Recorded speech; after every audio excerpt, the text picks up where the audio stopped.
With today's session. Today's session is about learning about the data types, variables, statements, if-else conditions, and about loops. This is about 30% of Python. So it's like we need to pace up from today, and that is because we will learn about basic structure of the program, and then we will start with the project. So we will these things doesn't require so much of time. We will not look into all the possible types and possible combinations. We will quickly learn how to pick up things and how to make use of those, and then try to build things. So that is what our intention is. So for that purpose, we need to know about a little bit about data types and what are variables and statements and things like that. So, some of you might have already worked on some of this stuff. So we will start from the very basics and why these are required. Okay, so coming to data types, yesterday we saw that the register in the CPU is the one who executes the program.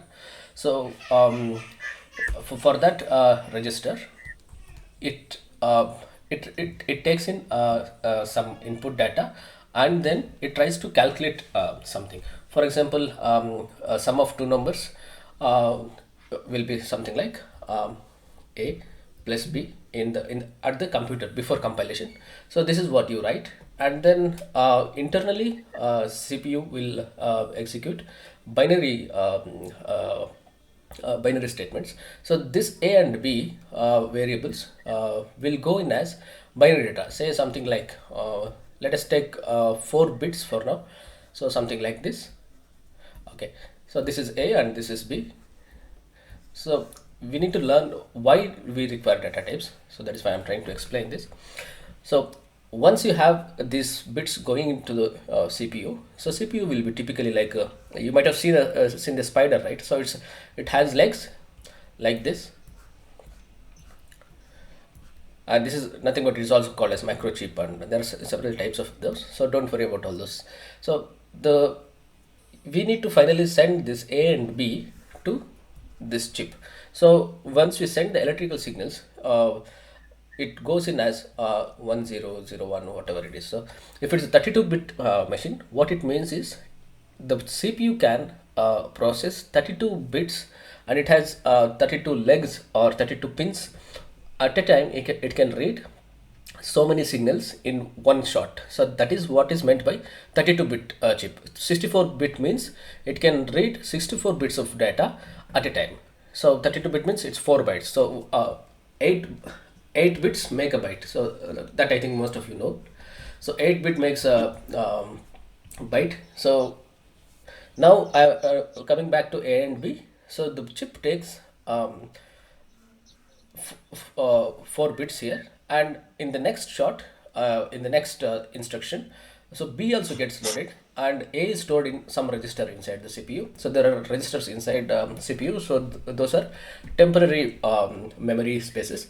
So now A is here 1010, and B is here 1101. So in this memory, then the instruction name comes in. So instruction name is add. So it looks at add, and maybe add has a certain code. So yesterday we saw that everything is coded. So add maybe is like something like 0001. So adds instruction code is 101.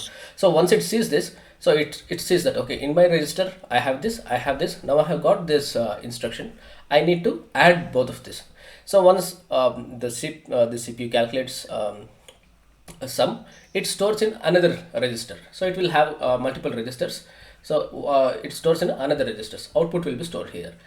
Then this output will be sent outside the CPU through a register, and there will be output pins. If you have studied in your first year engineering or anywhere that you might have seen that the chip has input ports and output ports and things like that. So once you output the bits, so this bit is put into RAM. So from RAM, then the program which is running, we get the output a plus b is equal to something, and we get the sum. So these all things happen in the background. So now coming back to data types, why we are studying is the basic idea is CPU must know how big is the data. That means A is 101010, fine. B is 10101.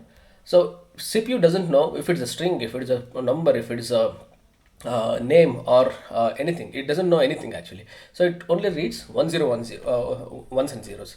So in order to know how big is the data, incoming data, it needs to know the size. So this size is nothing but the definition. It calls for the definition of the data types. For example, in C, C++, and Java, all these languages.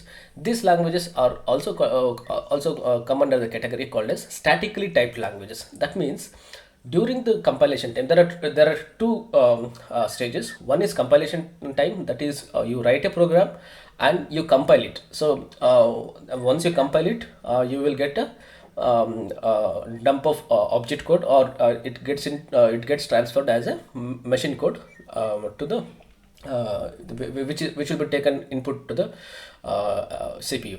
So this statically typed means at the compile time I should know the data types. That means what is the data type.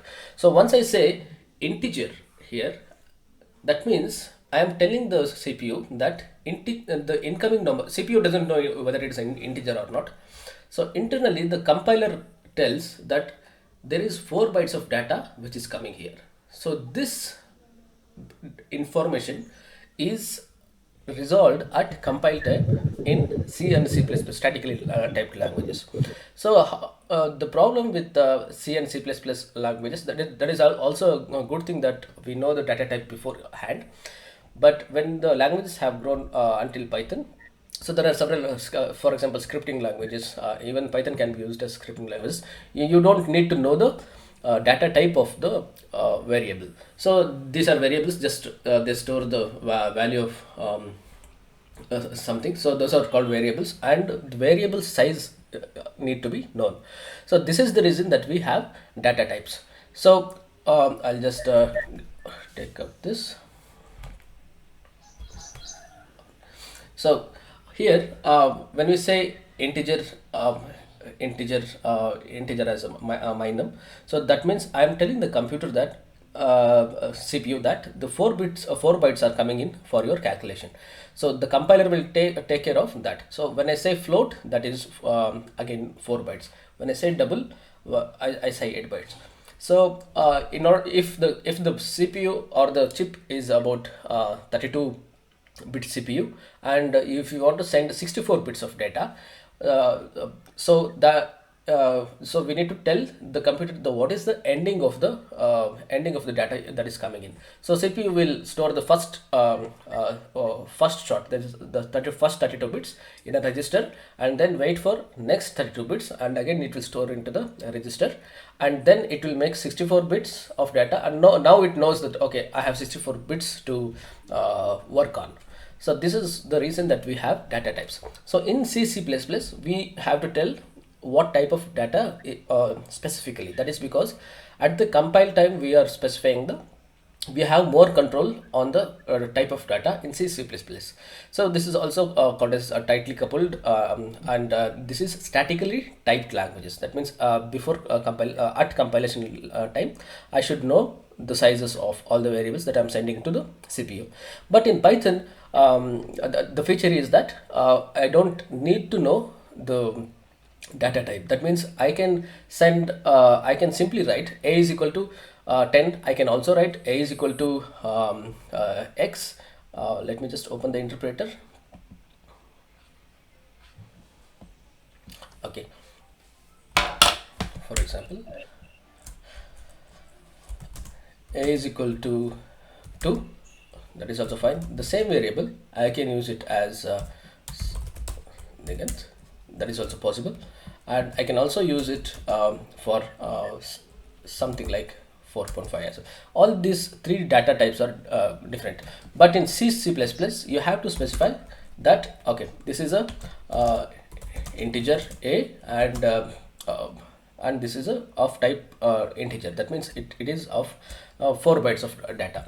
So that is how the Python is different from the statically typed languages. So Python is also comes under a category of dynamically typed languages. That means the interpreter in the runtime, that means when I'm executing the program, so it finds out automatically what is the type of this particular variable.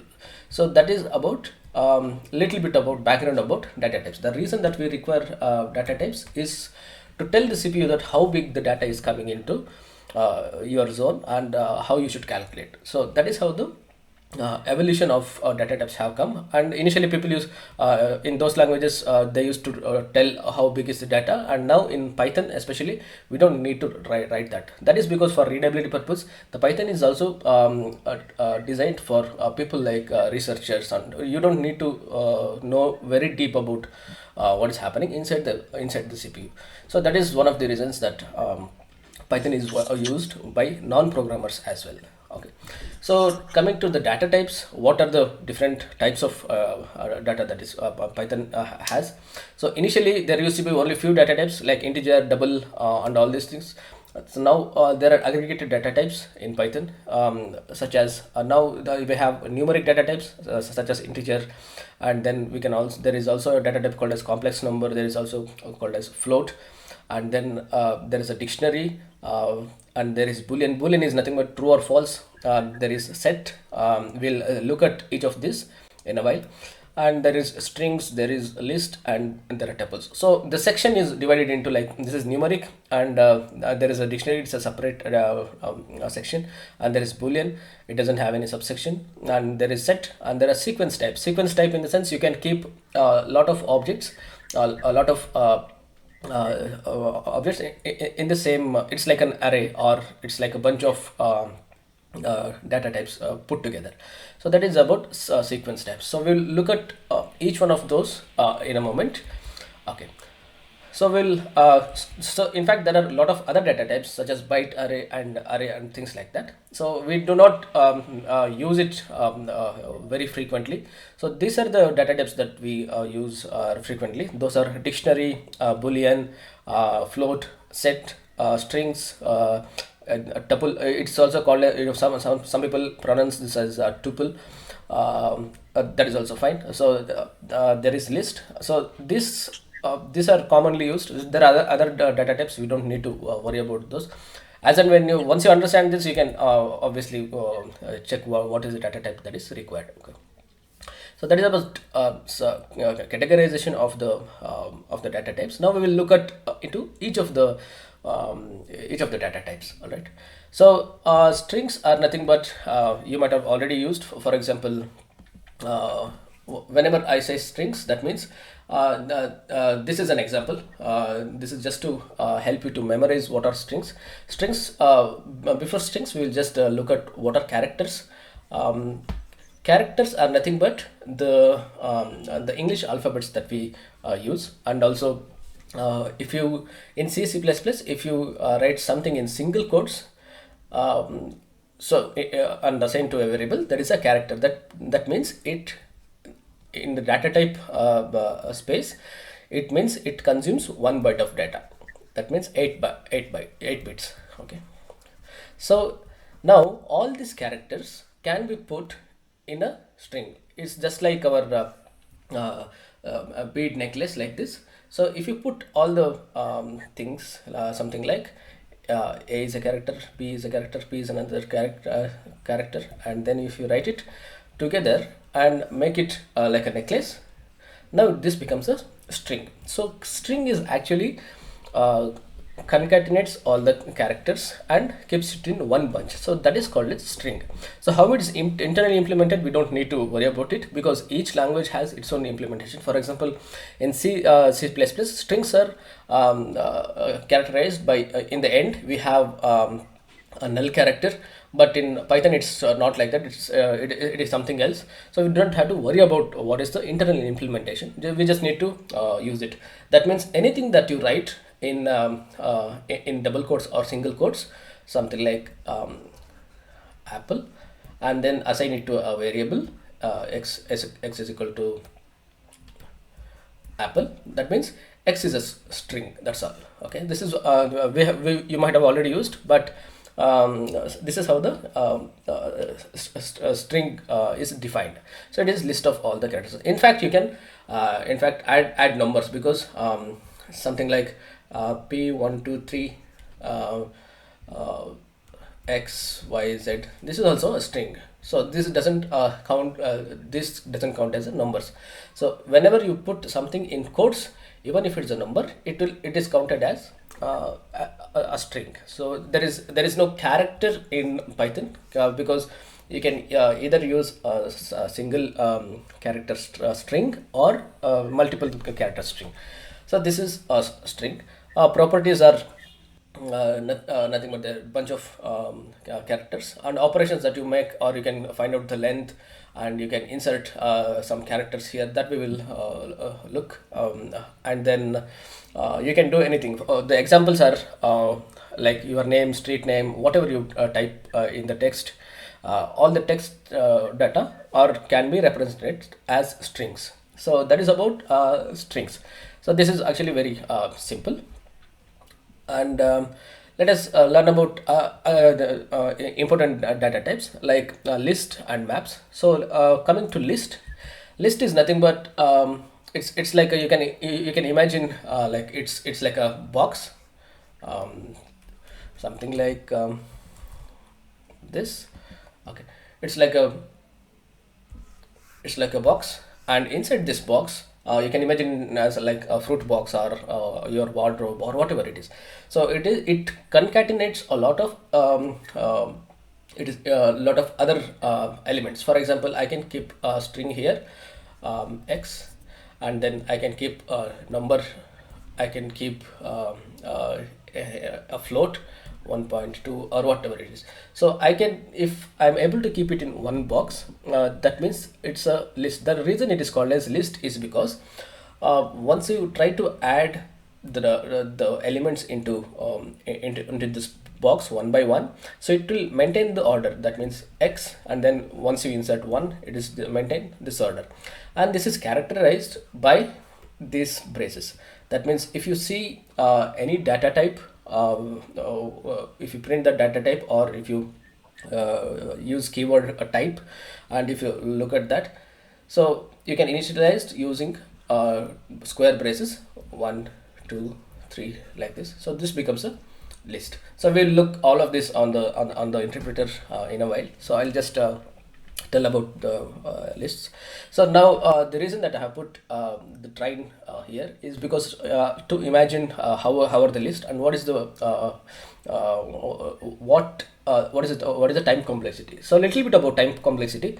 Time complexity means, for example, if you have forgotten a luggage inside a train, and you want to search it, so you don't know which bogie, and the train is standing there, and then you want to search where is your luggage, you will get into maybe in the first bogie, and then you will start looking at all the luggages, and try to find your luggage. So from one bogie, if it has 10 bogies, from one bogie you will straightly run into each bogie, and then till the ending you will you will search. The worst case that you can find your luggage is in the 10th, in the 10th bogie. That means the time complexity, the time that you have taken is actually more. That means you could have found it faster if you had known the number of the bogie. So if your bogie was number 5, so you don't have to go from the beginning and search all the way till 10. So that is called as this is one of the examples for time complexity.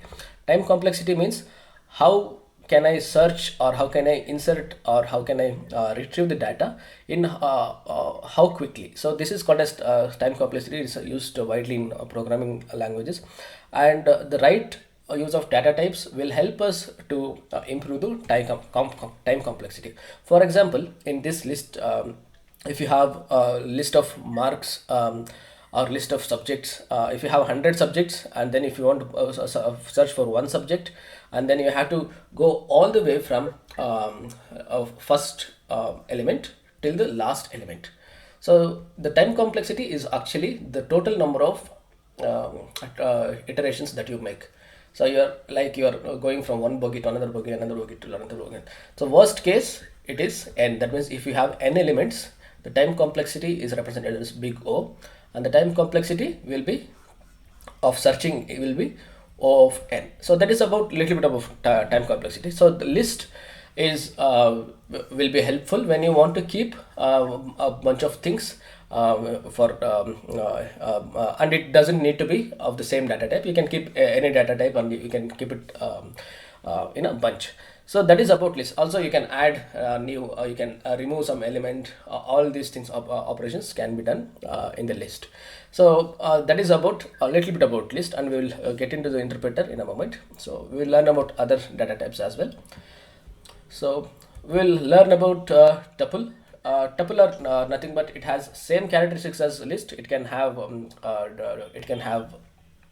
mix numbers, it can have characters, it can have strings, whatever it is. But the tuple, you cannot modify the tuple. That means it is immutable. That means one is mutable in the sense you can change the values inside. For example, in list, if you have 1 2 3 4, I want to change the second position, that is second element from 2 to say x. So I cannot change that in tuple. So that we will look in a while. So tuple is like a list, but it is represented in a different notation. That notation is nothing but, so for list we used square brackets to represent them. So but in tuple it is the simple braces that we use. So these brackets, okay, normal round ended brackets. Okay, so once you can all the properties are similar, but it is unmodifiable. That means it is also called as immutable. So this terminology comes from DNA. That means DNA can mutate itself and things like that. So mutation means change. Immutable means it cannot change. So cannot change. You cannot change. So this is this you can change. That means if you have elements 1 2 3 4, something like this, I can change this element something like x of 1 is equal to some 4, but in Digant, huh? this tuple may have only numeric value, or No, may no, there it should. can have anything. In fact, it can have A, B, C, or whatever it is. Okay, and same in list as well. Yes, yes, yes. You can put anything. Oh, yeah, thanks. So that is about tuples and lists. So we will learn little bit about maps, a little bit of set. So sets are okay. The example for tuple is say what kind of data you want it not to be changed. For example, our for example, in my coordinates of your location. So this is longitude and latitude. So you don't have to that is always constant. So that is one of the examples for tuple. And say a bunch of few elements. For example, something like values of say pi and all these things. So you can store that in a tuple. So anything that you don't want to change, you can keep that in tuple. You don't want to change in the sense when you send the data to another functions, you must make sure that other function is not changing. So that is when you use the tuple. We'll explore this more when we try to do programs. So this is just introduction to the data types. Okay, and then we will learn about a little bit about sets. Sets are nothing but you might have played this game, the Bangles game. That means it's like a bunch of kids will be sitting, and then you have different colors of bangles like this, pieces of bangles, and then the end goal of the game is like you must either have same color set, or you must have the second type of the game is like if you have four different colors of bangles, then you need to collect all the four different colors of bangles: red, blue, green, yellow, or something like that. So the second type of game, which where we collect different types of bangle pieces, is something similar to set. That means a set cannot have duplicates. So the notation is like this. So once you see the sets, so we saw that square brackets is for list, the normal brackets is for tuple or tuple. The set is using the flower brackets. So also in the next data type, we will see that we will be using flower brackets. But how it is different is that in set we have one by one elements. That means we don't have a pair of elements. So something like 1 2 A B, or what the strings, what anything, you can just keep anything inside the set. So inside the set, the main characteristic of the set is no duplicates. So, how will you? What are the examples for this? What are the use cases for this? For example, if you want to write a program to check all the tweets of your friends, you write a program to get all the tweets of your friends, and then you want to see what is trending in your class. That means in your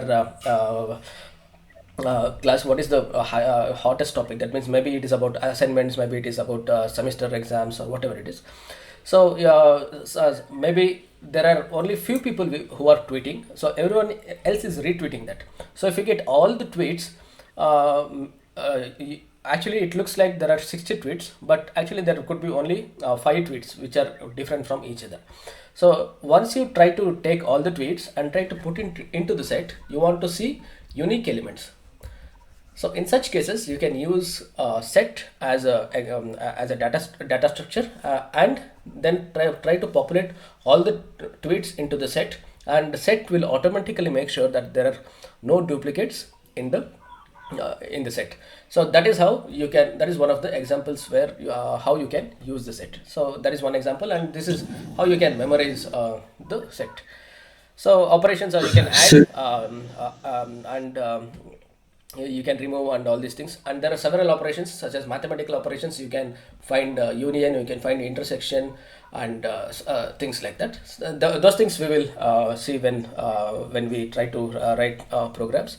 But these are the operations that is allowed in the set. So main idea is, just remember that this doesn't allow any duplicates. So that is the main use case of the set. So, and coming to the one of the most sir, important data type. sir, Yes, yes. what do you mean by duplicate, sir? I did not get that. Duplicate is like, for example, okay. So in list, you can add elements. Say 1 2 1 1, like this. Okay. So when you try to print the list, so all the elements will be printed. But in set, once you initialize a set, uh, we will see how to initialize the set. Once you initialize set, the same elements, if you try to keep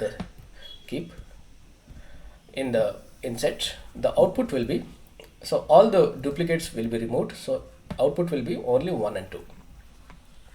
Okay. So this is what I mean by no duplicates. So these duplicate elements are not allowed. Okay. Okay. Got it. Got it. So that is about set, and let us learn about dictionary, or it's also called as maps. It is also called as maps because internal implementation of dictionary, it is called as they're implemented by something called as hash maps. So that is why you can also use term as map. So the way we initialize dictionary is, it looks like set, but it has a small catch. That catch is, so once you see this kind of notation, that means it is either a set or dictionary. But how do you differentiate between dictionary and set? Dictionary always has key and value. Okay. So this key and value means, for example, the normal dictionary. The terminology is derived from the normal dictionary. That means if you want to look out for a word in a dictionary, so you will have something like, for example, here. I do not know the meaning of clock. So what do? I open the dictionary and then I go. I don't start from A, right? I don't start from the beginning of the page. I know where the C is. I open the book and I see where is C, and then I see from C the next letter is L.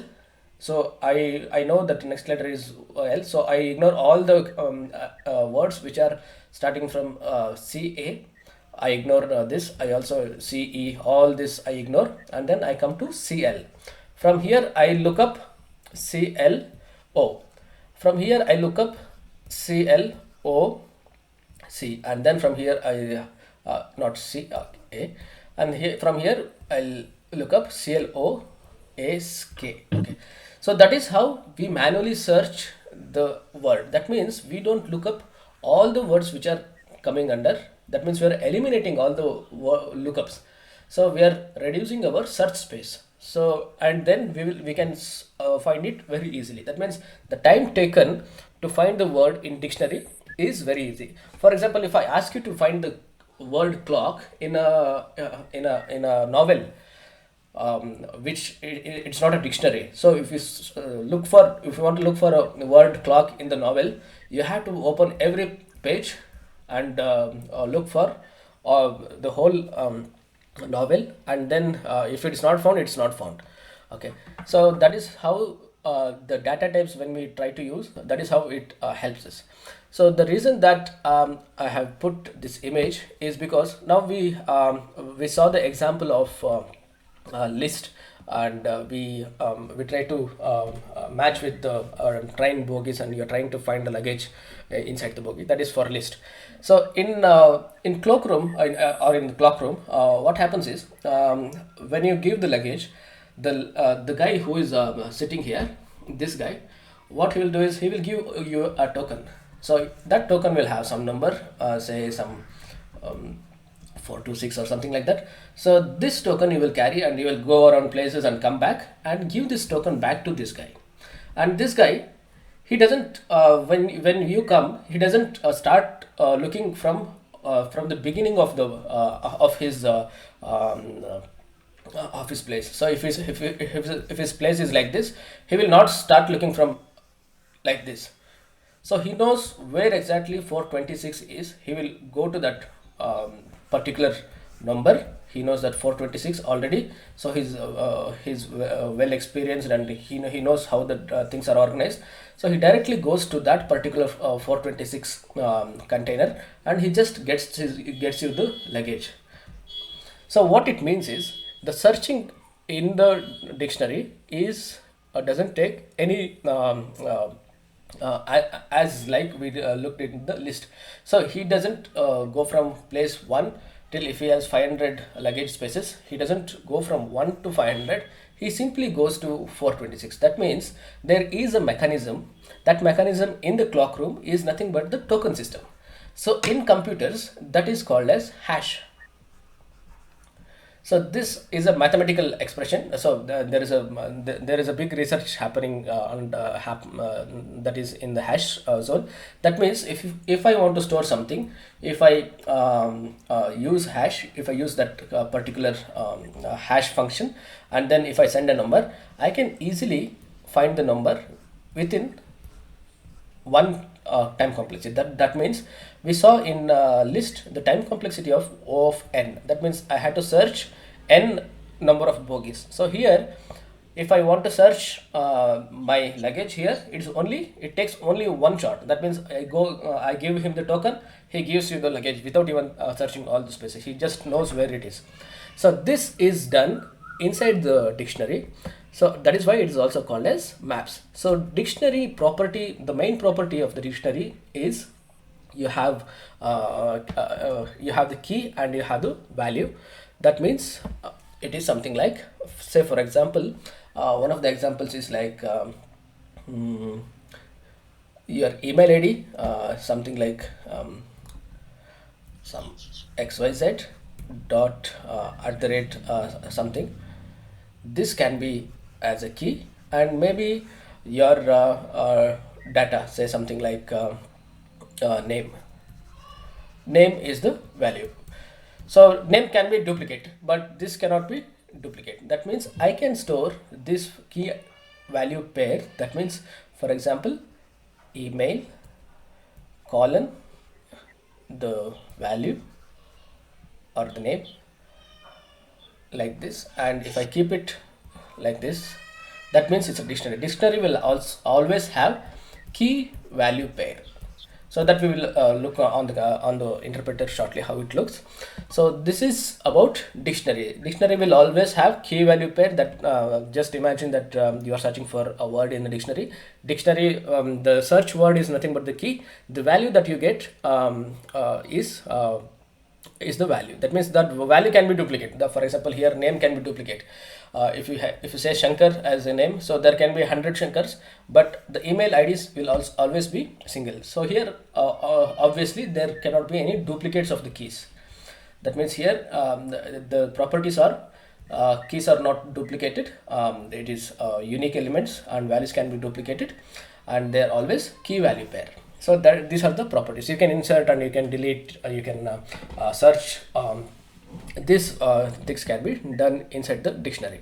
So these things we'll see. So these are the main data types that we usually use. So there are other data types such as byte array and all those things, but those are not frequently used. You don't need them unless you are doing specific things. So that is about little bit about data types. And also you can mix up the data types. For example, if I can have list of dictionaries, dictionary of dictionaries, and dictionary of sets, and things like that. So we'll see how to mix up things and those things. Let me get into interpreter and show all of these things that we have learned. All right. So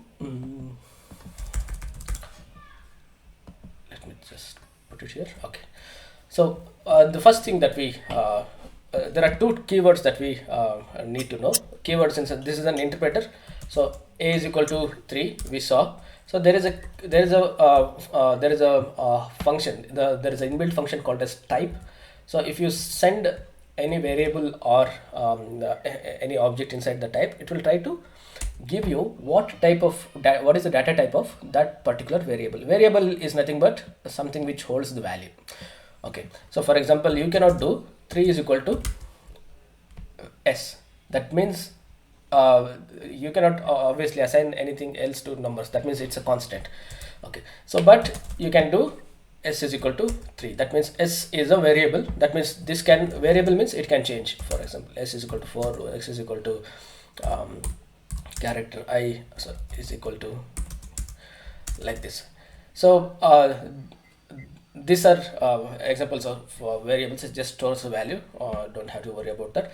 And then let us look at strings. So a is equal to something like Digant. Okay, so now it prints. The thing is, you can use double quotes as well as single quotes. So when you try to print on the interpreter, it just puts single quotes. So don't get confused. Either double quotes or single quotes. It is just like bunch of. Just imagine the necklace. So we have a necklace of a few characters. Maybe it is 7 characters.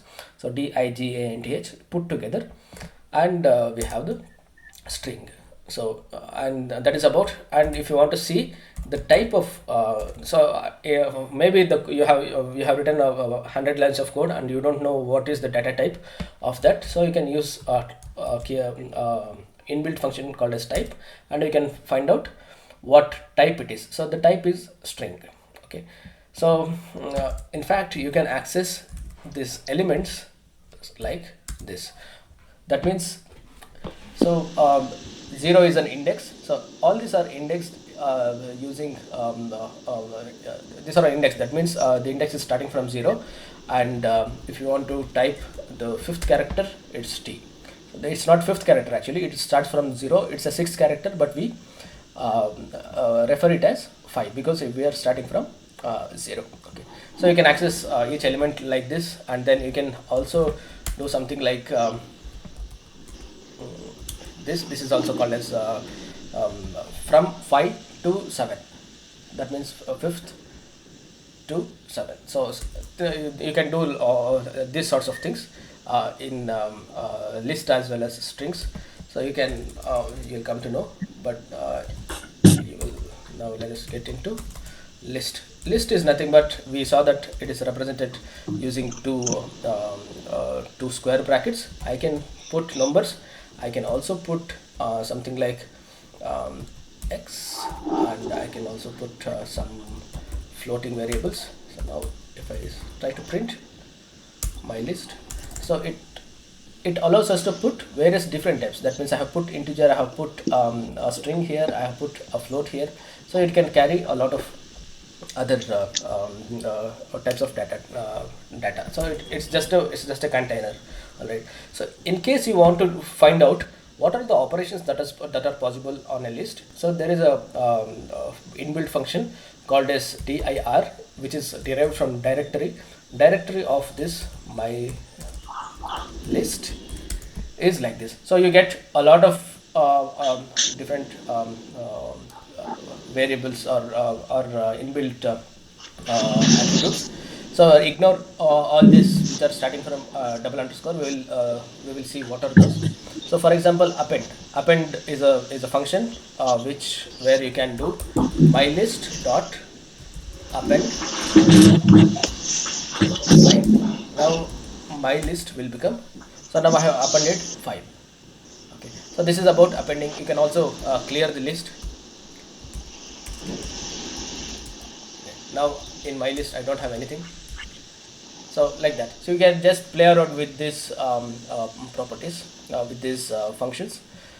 It is when you read it, it's obvious. So count means it will count the number of elements. Extend means it can extend, and index. So all this you can play around with these functions. So these two, that is type and dir, just remember these two inbuilt functions.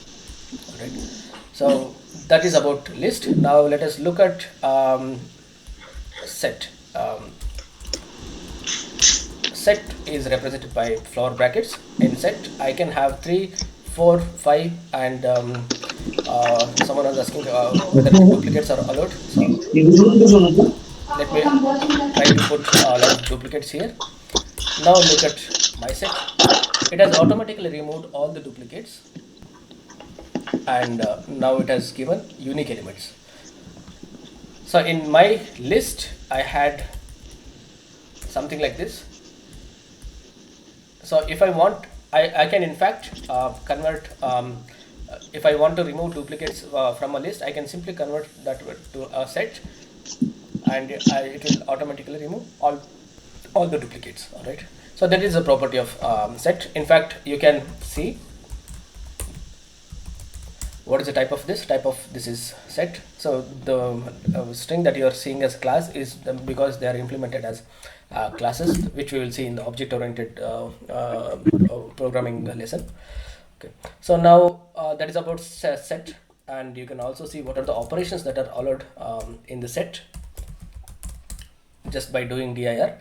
Just look at ignore all this. This means double underscore means that is internal to the set class. Don't worry about that.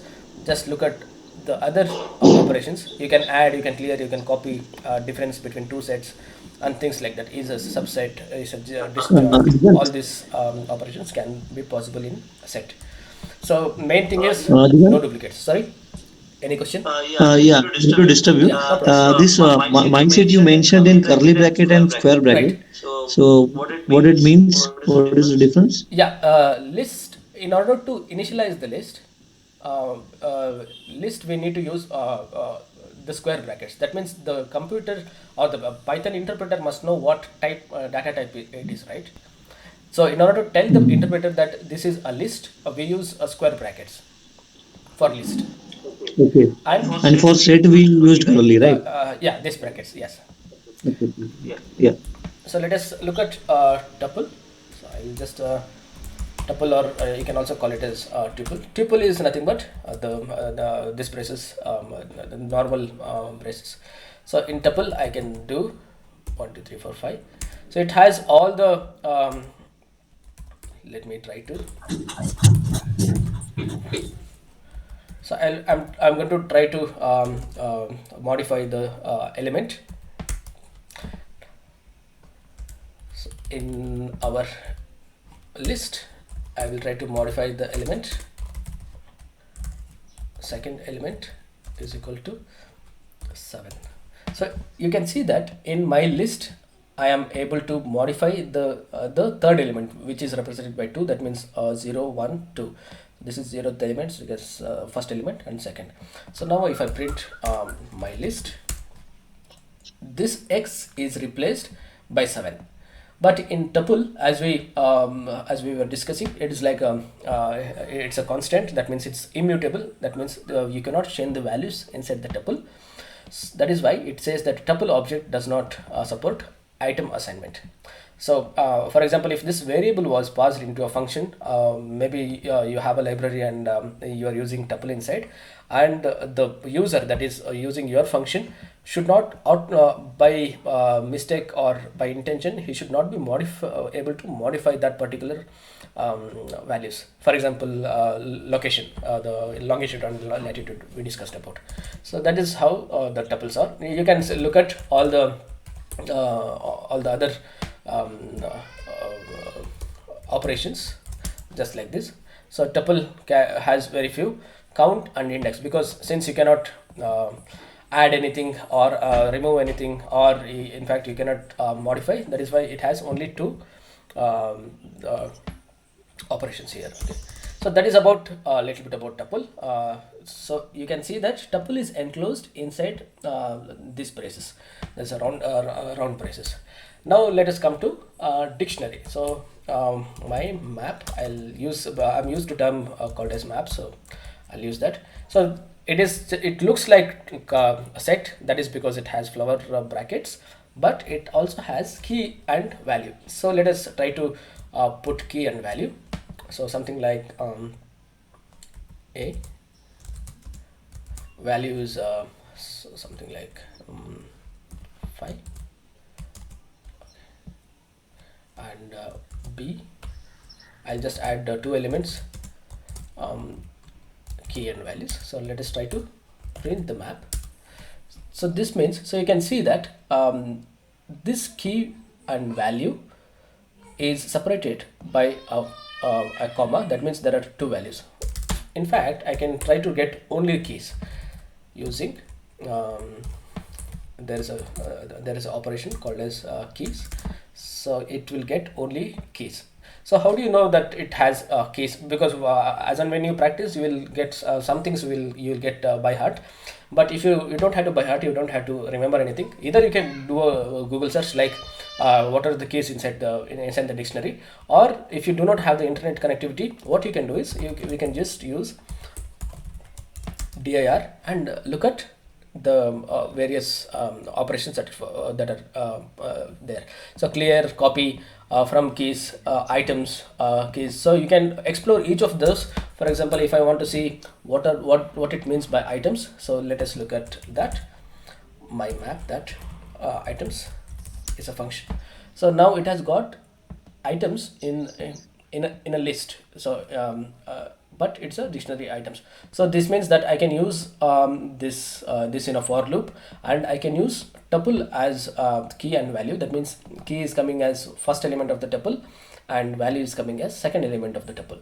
So this is what this function does. So there are a lot of other things. For example, let us do pop and let us look whether it takes any arguments.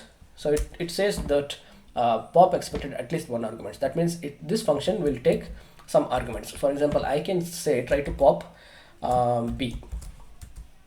Once I pop b, the map will change to a. That means this particular entry from the dictionary was eliminated, and that is what is meant by pop. Pop means it will give you the value in return what is popping, and then it will remove it from map.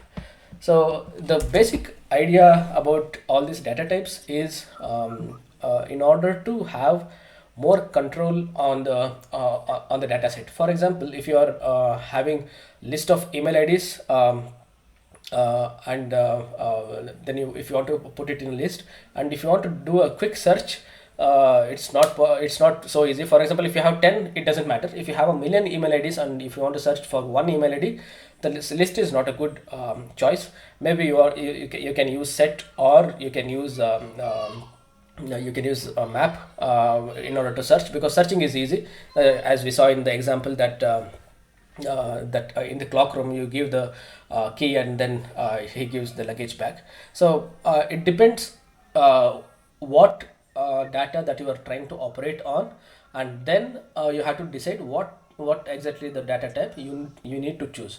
So these are you'll get used to this when you start writing programs in future. And there are few keywords. So that is about all the brief about all the data types that we are going to use. So, and then there are a few things like list of keywords. So the list of keywords means this cannot be used as variables. For example, and del, from, all these things are keywords. That means these are actually instructions to the interpreter. So you cannot use them as variables.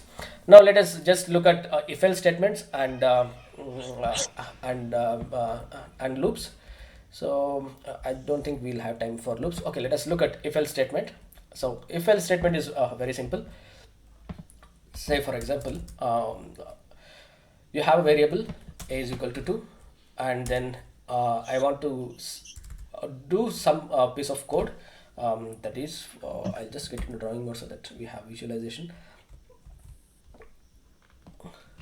So what are conditions in a programming language is like this. So if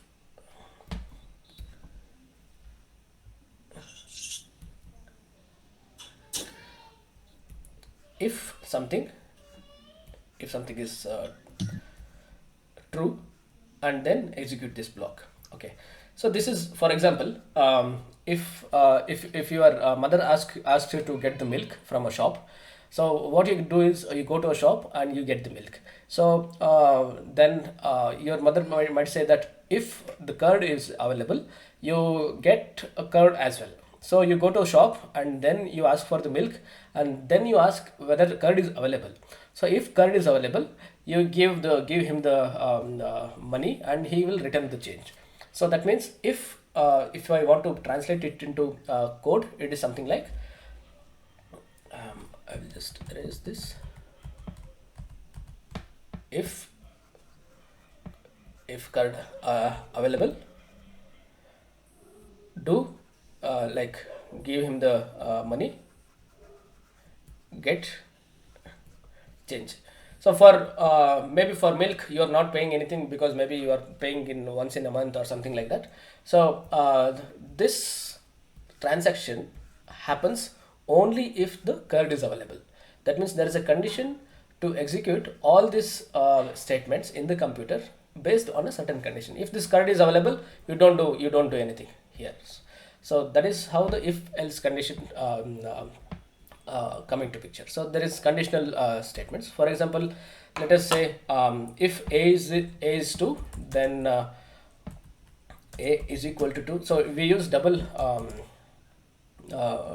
equal to validate the to check the value. We use single equal to assign the value. That means I can take the value of 2 and assign it to a. We use single equal to. Double equal to means I'm checking the checking whether a is equal to 2. So that is how the double equal to has come into picture. Once you write a statement like this, say a is equal to 2, we can print something as okay. The reason that I have put spaces here is because these are called as blocks. In C and C++, what happen? How do we tell that the block is coming? Is like this. For example, so in C, you can write all the code in single line. For example, if a is equal to 2, double equal to 2, and then open curly braces here, and then you can put all your logic, maybe 100 lines or whatever, how many ever lines in the single line. So how a computer recognizes that this is a block means this is a particular code block, which is based on a certain condition. So in C++, we can recognize the block. It recognizes the block using these braces, these curly braces. In Python, we recognize the block based on this colon. That means I am telling the interpreter that once you see this colon, so there is a bunch of statements which are coming, which are only specific this particular block. So once interpreter sees colon, it knows that okay, this is the beginning of the block. So these are the statements which are particular to this block. If I do not have this colon or this spacing, what happens is interpreter doesn't know when to stop. So this is the beginning. Now the interpreter knows this is the beginning. So where do I stop? So interpreter says, where do I stop? So in programming, we write something like if something, some condition, and we use tabs or spaces to tell that this belongs to this block in Python. In C++, the ending of the block is known by beginning of the block is known by the opening braces, ending of the block is known by the closing of that brace. Okay. In Python, it is by colon beginning, and then we know that we can use tabs or spaces to include the block, and ending of the block is whenever either there are no statements here, or I can start a new block here. So I can switch back to no spaces, and then if I write this block, that means it's a new block. So that is how the Python recognizes this as a block. So this particular block is based on this condition. So that is how the Python works. So in Python, you don't have to, for example, I'll just open some program. Say for example, this is a block. So this block belongs to this while. So how does the computer or the Python knows this is a block? That is because of this colon. So once I have a new block here, that means this doesn't belong to this particular block. So it knows that okay, there are no more spaces or tabs here. This is also called as indentation. So once there is no indentation, this is a new beginning of the block. So that is the main difference between C and C++. The reason that Python uses spaces or tabs as indentation to recognize the block is because for the readability purpose. In C++, you know that you can write everything in a single line. I'll show you some codes. I'll take 2 more minutes. I'll just close the session, but I want to show you this. For example, C. First get it. Okay. So I'll just show you some code.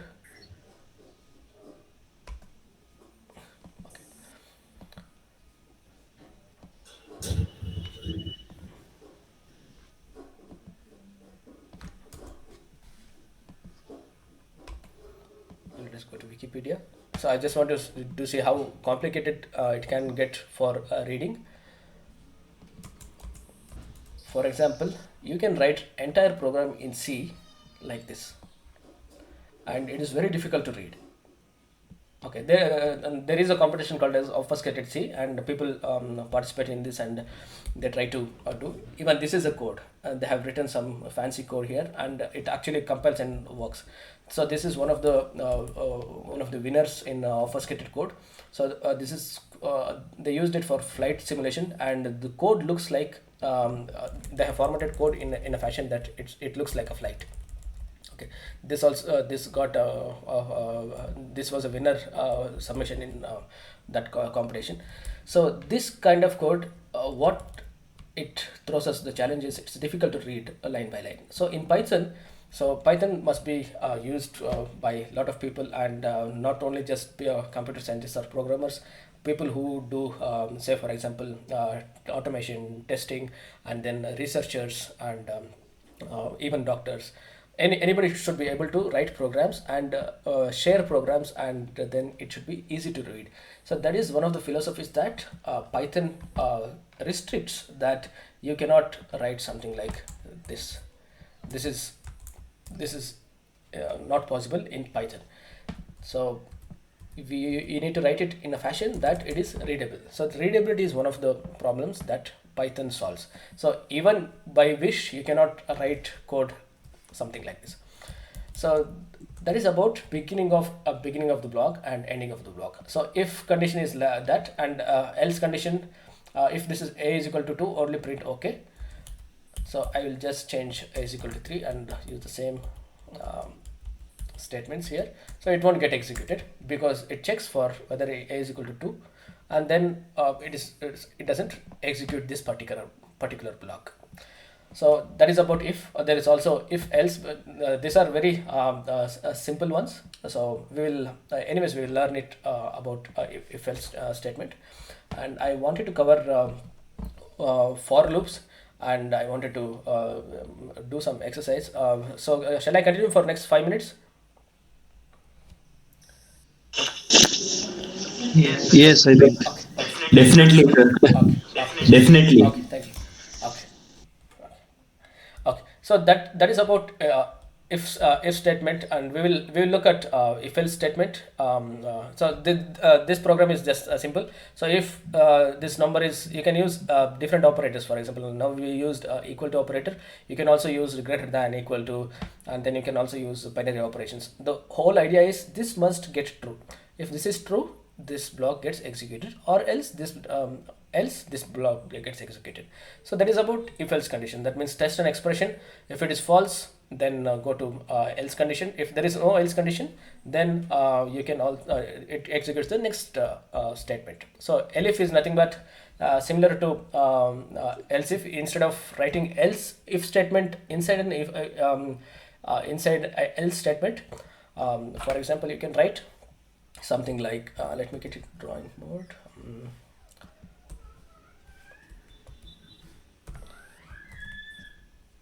Okay. Else if is nothing but like you can write if condition and else condition. Else if is nothing but inside else you can also write if condition. So you can, it's a shortcut for else and if. So you can, instead of nesting that, you can write elif. So this is elif statement. Okay. So that anyways you will learn that once you know about if, else, and if elif is simple. Okay. Let us start with loops. Actually, loops are nothing but for example, now I'll just give you an example and then come to how to do things using loop. For example, imagine that you have a piggy bank like this, and you have just broken that piggy bank, and then there are a lot of coins, and these coins you wanted to count the sum of these coins. So how many rupees that you have collected over a period of some time. Okay. So once you break this, what happens is you have a bunch of coins. Okay. So once you have a bunch of coins, what you actually do is, say all these loops and things like this are already present in our day-to-day life.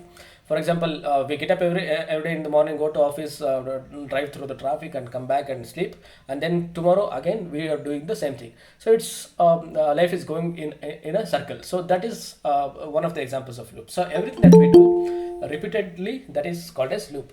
So in this example, what we are doing repeatedly is that we are going to look at the coin and see what is the denomination of that coin, say 1 rupee or 2 rupee or 5 rupees, and then I'm going to add that number into the sum, and then I'm going to pick up the next coin. For example, just try to imagine that since you are seeing the coin, automatically the humans know that this is the denomination of the coin.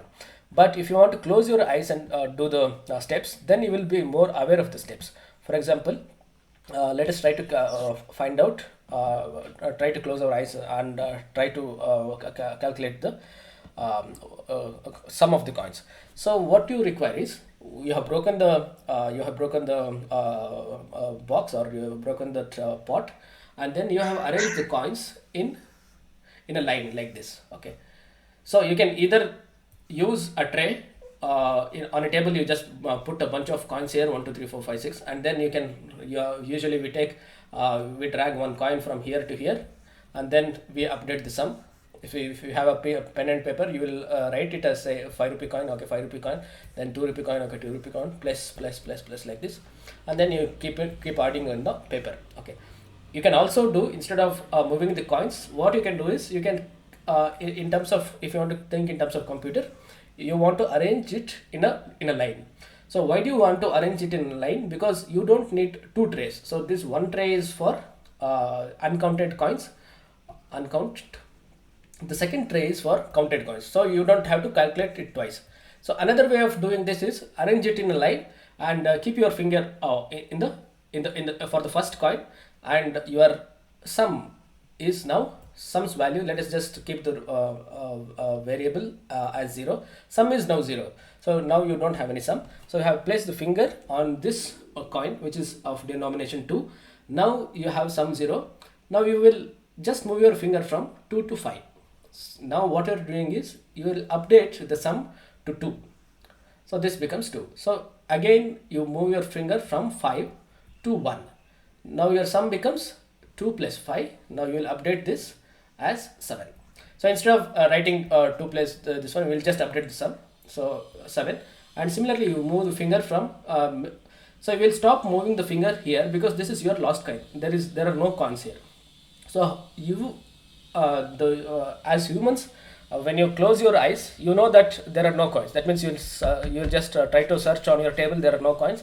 Now you come to know that there are no coins, and you will stop summing it up. So the last coin was 1, so you will add that number. So 2 plus 5 plus 2 plus 5 was 7, and the last coin was 1, so you will just add 1, and you will make this as 8. So now if you try to break the steps, what is happening is, I will just try to write the steps here, and then we will put it in the programmatic way. The first step you did was arrange coins in a list. Okay, so I'll make this as, first step is make a list. Okay, that means you are arranging a coin straight line. Okay, so second step is to place your finger, that means to the first coin. So initialize to first coin. The third step is to initialize one more variable called as sum. Initialize list, initialize your finger here. Okay, finger. So initialize the sum is equal to 0. So that is initialize. The fourth step is, from here your repetitive task begins. So repetitive task is, move your finger to next coin and update sum. Okay, so move your finger, update till when? Till here I have to check every time if there are any coins.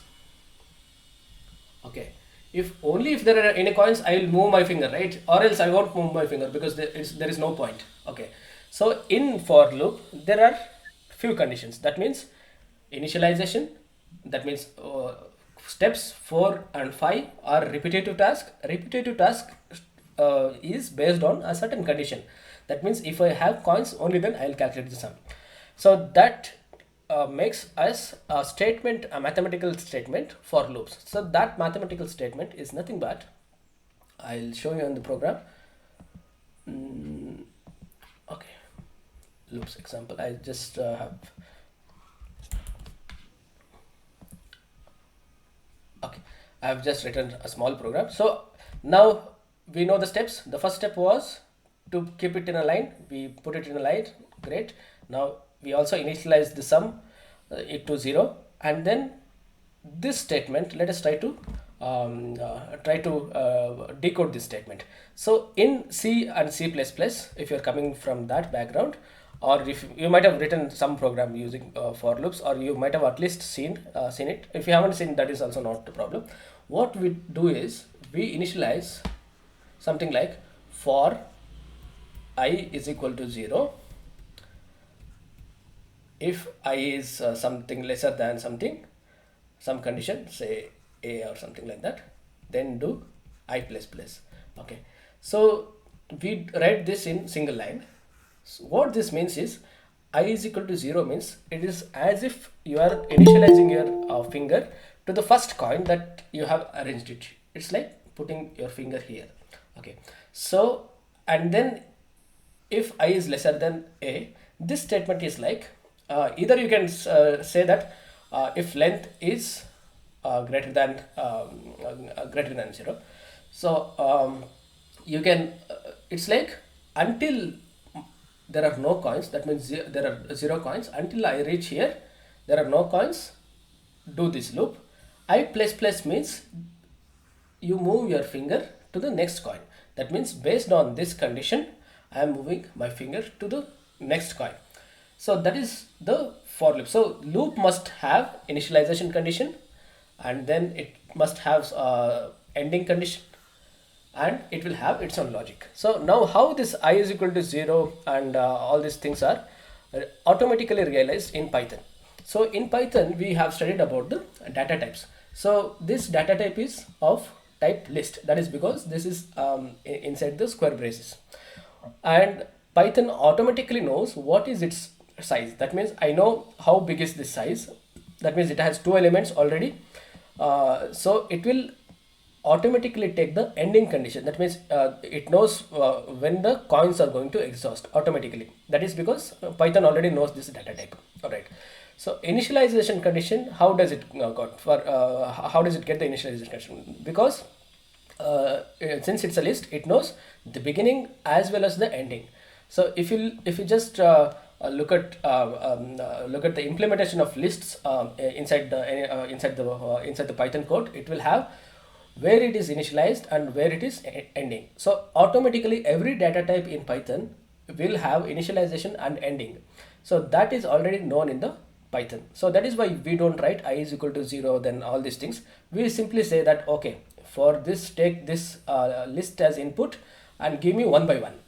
So it's like if I want to print, I can print this print coin. So this is just a variable. You can put it as x, y, z, whatever it is. So I've just used coin because it's a single coin. Coins is just a variable, so you can use it as x, y, whatever it is. So this just for readability purpose I'm using write variables. Okay, so if I want to print this, let me get out of this interpreter and let me try to. Okay, now this program has executed. So I have saved this program in a file, and then initialization was coin to there are 2 coins, 2 rupee coin and 1 rupee coin here, and my sum on the piece of paper is equal to 0, and I have placed my finger into the beginning of the list of coins, and I also know the ending from the computer point of view, and I move one by one. That is nothing but this for loop. This automatically increments the finger that is called as iterator. So automatically internally there is an implementation. It is called as iterator. So this iterator is nothing but your finger. So automatically it will get incremented. In C++ we saw that it will be something like I is equal to 0. This is initialization condition. I is lesser than, say, length of coins. Okay, and then I plus plus. So this I plus plus is nothing but I am incrementing the iterator.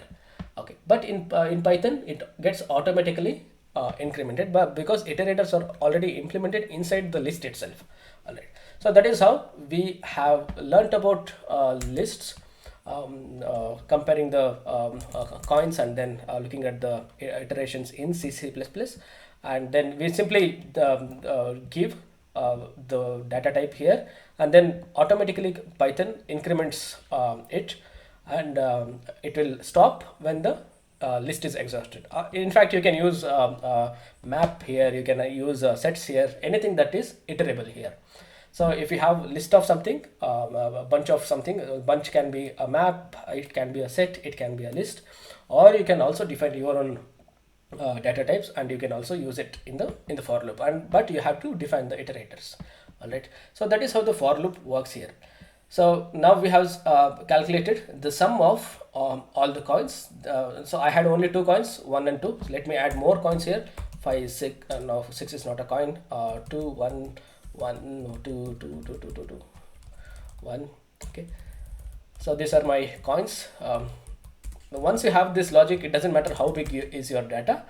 I'll just increment this. Okay, now the sum is 23 because I'm printing in the ending.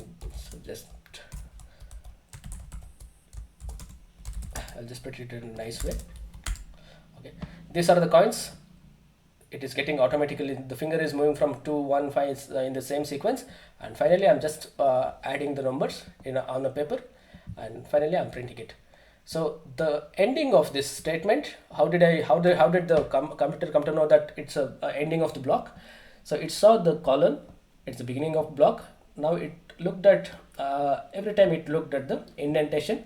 So Python forces us to write indentation, and then when there is no more indentation, that means it's a beginning of new block.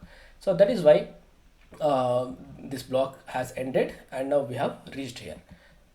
Okay, that is about the loops. So the loops are nothing but repetitive task. For example, if you had to write without for loops, what you will be doing is you will repeat the same condition here.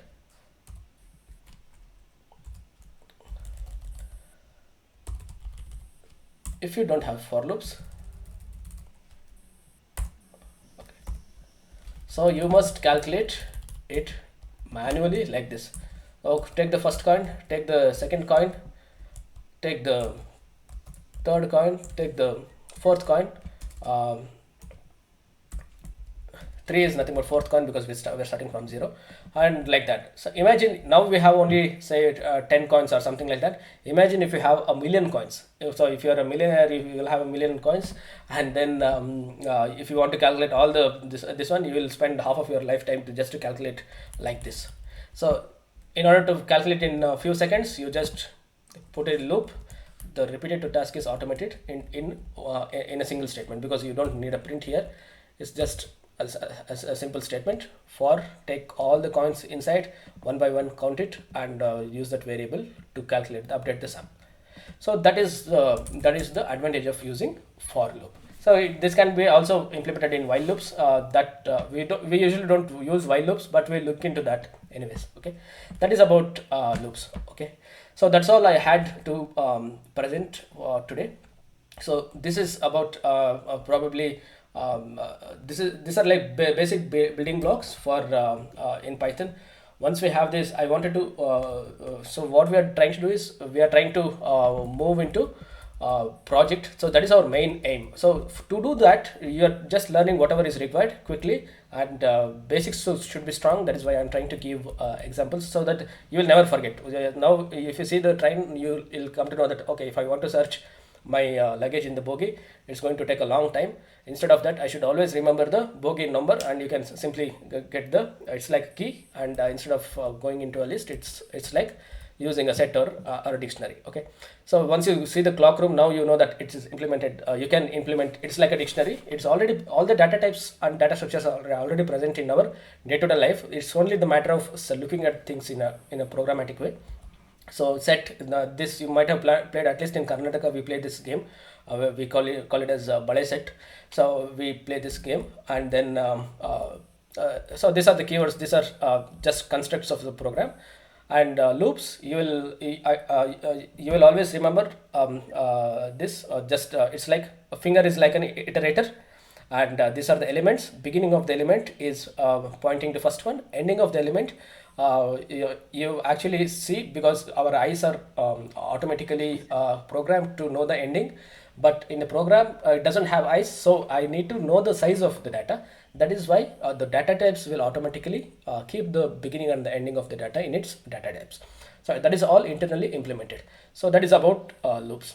So there are a few assignments, and there are quizzes. Once you do that, you will have a clear picture about all of these concepts that we have studied today. And then if you don't know the solution in the quiz, and you are free to search Google and find out. The reason here is the motive here is not to evaluate you, because I'm not going to see the marks, because I'm not taking names inside the forms. It is anonymous. It is only for you to understand the concepts, and you are free to do Google search and learn about it, and then attempt it again. So that is allowed. So it's just for learning. So keep that in mind, and do Google search. The more you search, more you learn. That's all. So you can simply search and find out the answers as well, and then I'll share the quizzes, and this is the exercise that we did, and you can write. This is one of the exercises for today. The same exercise that we explained. Let us imagine that you have piggy bank of coins, denominations 1, 2 and 5 rupees. WAP means write a program. Write a program to count number of only 1 rupee coins, sum of only 2 rupee coins, sum of 5 rupee coins. Now we calculated everything in one shot. Now you have to write a program which calculates each of these denominations, only 2, only 1, only 5. So expected output is print this like this. So sum of 1 rupee coin, colon 3, I forgot to add this. Sum of 2 rupee coin, colon 6 rupees, because 2, 2 and 2. So that it makes 6 and 10. So you can try this exercise. I hope it will be easy, because we have learned it just now. So try to do this exercise, and there are quizzes as well. Try to take that, and from today you will have to work out a little bit, maybe half an hour or 1 hour, and you will. I'm sure that if once you finish this exercises and quizzes, you will be able to grasp every concept that we are going to learn. Any questions? Sir, Yeah. sir, actually, I not understood the maps, sir. Could you please repeat it again? Maps. Okay. Maps are nothing but okay. Maps are nothing but dictionaries. Dictionaries. You have used dictionary, right? Yeah, sir. Okay. Yeah. For example, when if you want to search your friend's number, if you want to call up your friend, what you do is you open on the mobile and go to contacts, and then you type his number, not number, sorry, name, right? For example, his name is Shankar. You can you just type S, right, and then all the searches containing S Yeah. will come, and then you, as in when you type SHANKR, then the number appears, right? Then you press that call. So what is happening is Yeah. key is your name, in at least in this context, but actually the contexts are implemented in a different data structure. But for this example, it's like key is your friend's name, and the value is your friend's number. So so you can just imagine that. And for example, if you want to look at some say for example, omnivorous is a difficult word for kids. So if you want to look up what does omnivorous means, so what you will do is you'll open a dictionary. I don't know whether you guys use manual dictionaries. Maybe you search Google. But in our days, we used to have a big book of called dictionary. So that dictionary, Oxford Dictionary or something like that. Then we used to open the book, and then we look. We go to the page containing O, because the word is starting from O, and then Yeah. you start looking at M, O, M, and things like that. So what you're trying to do is you're trying to search omnivorous inside the dictionary, right? So the key is omnivorous, the value is the meaning. Omnivorous could be something like, okay, the animal which eats all types of food. That means vegetables as well as meat. So that is called as omnivorous. So that statement is the value. So in Python, you do something like to implement that, you do as some variable is equal to. So this is flower bracket. The key is say omnivorous. Okay, it's all okay. Then carnivorous.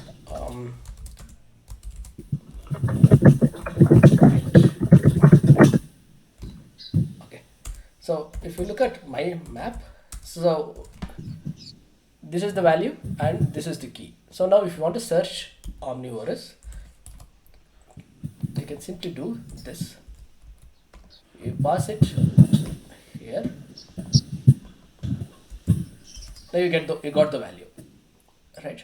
This is Yeah. this is the, So that is, and if imagine if you had put this inside a list, it will look for all the entries. It's like searching omnivores in a novel. It's not organized in a dictionary. Okay, so that is how the Yeah. so you just retrieve the value of this one. So if you want to see what are all the I want to get all the words in the dictionary, I can simply do get all the keys, something like this. So omnivorous and carnivorous uh, uh, are the words, the keys that are present in the dictionary. Okay. That is just that is called as map or dictionary. It is actually called a dictionary in Python context. We can use map also because I'm using it because it internally it uses something called as hash map. It is like we discussed in a train station. If you go to clock room, you'll get a token, right? That is a key. So internally it uses some sort of calculations. That is why it is called as maps in C++ and Java and things like that, hash maps. So the same implementation is done in Python. So it is called as dictionary for normal people who are non-programmers. They will look at it as a dictionary. So that is why it is called as a map as well as a dictionary. So is it clear? Yeah, sir, it is clear, crystal clear. Okay, thank you. Okay. Okay, I took some time. Sorry, but thank you for staying. So I'll end the session. Okay. Please ask me questions.